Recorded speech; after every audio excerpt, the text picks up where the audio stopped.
Our last speaker for the evening is a mindfulness facilitator and has founded Mind Intermission Stress Reduction Training.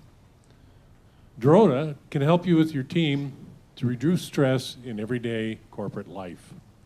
She teaches awareness of the physical functioning of stress with our minds and within our bodies. And she teaches the mechanisms and science behind mindfulness. And most importantly, she helps others become aware of the power that they hold in creating happy and balanced lives. Please help me welcome Dorota Ulkowska. Well Dorota. done. Well done. Thank you very much. Hello, everybody. Today I would like to speak to you about imagination and how it impacts the reality of living in our pure potential or living in our fear. I know you've heard a lot of speakers, but I am going to ask you to go through one more little exercise. I'll ask you to put down your pens, or if you're drinking something, close your eyes. Please close your eyes. And I will ask you to think about what it is that you imagine most of the time throughout your day. That little voice in the back of your head, that's not the noise. That's not the noise, that was just the microphone. That little noise in the back of your head, which tells you whether you are full of potential, whether you are full of abundance in your life, whether you are full of health and relationships and love, or does that little voice tell you that actually you are trying to avoid all the fear in your life, that you are living in resentment, that you are blaming others around you? What is it that trails your imagination throughout your day? Now you can open your eyes. Thank you. When we speak about imagination, what we do is we need to take a look at where it begins, and that is with childhood. If you have been around children at all, you will know that children are indeed immaculate individuals who can imagine absolutely everything. If you have given a child a present, you will see that they will play with the toy and eventually turn to the box, because the box is full of unlimited potential. It can become a baby carriage, it can become a car, it can become a rocket, or it can become that place where you can finally capture that cat and hide it away. Children are fantastic at imagination. And thank goodness, because imagination is absolutely key with regards to developing our brains and becoming human beings. Imagination actually helps us in creativity, developing creativity, creating empathy, creating close bonding relationships.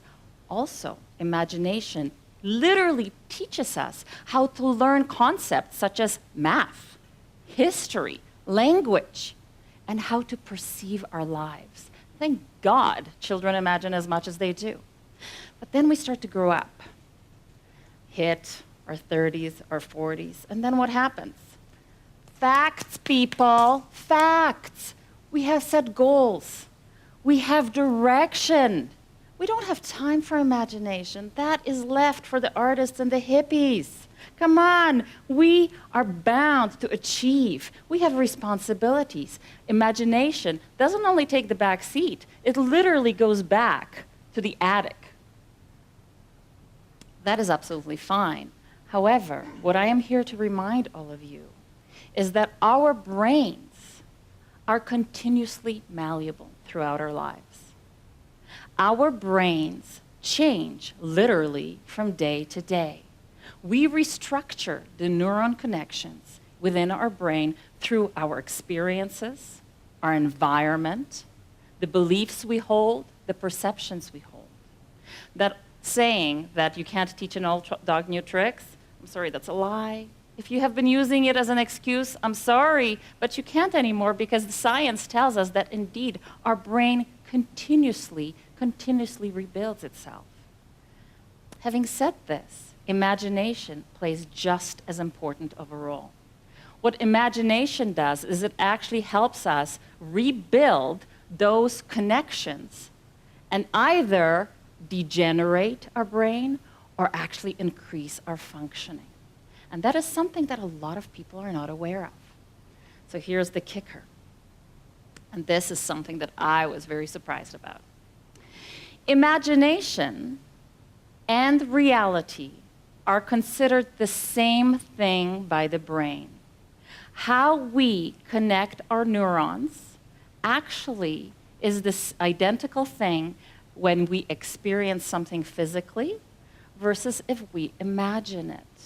I didn't believe this at first. I'm going to repeat it again.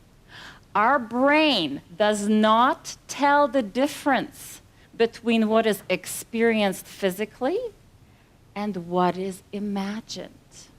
Now, I'm not just making this up because it sounds good. It's backed up by quite a bit of science. Harvard Medical School, University of Tennessee, multiple universities across California, Europe, Asia. There have been many studies which prove that imagination actually impacts how we connect the neurons within our brains. There's one specific study, Harvard Medical School. This study was done in 2010. And what they did is they took a group of people who didn't know how to play a piano. They divided them into 3 separate sections. One, they put into a room with a piano, taught them how to play for 5 days. Second group was in the same room with a piano but did nothing. Third group was put into a room with a piano but asked to imagine playing the piano. They weren't touching it. They weren't playing the piano, the air piano. They were just imagining it. The study showed that the effect on the brain, which actually has to do with finger movement, was significantly different with the group who actually played the piano. Nothing happened with the middle group, but the people who just imagined playing the piano had just as much of a change in their brain. This study and many others show that the power of imagination is not just a metaphor. So now I'm going to loop you back to what you were thinking about when I asked you, what do you imagine throughout your day? What you continuously think of throughout your day, whether it's positive or negative, actually impacts how your brain tissue connects throughout your life. You are creating the reality and the perceptions of your life. The choice is truly ours. Do we live in the full potential, or do we live in our fear? Thank you. Thank you, Dorota.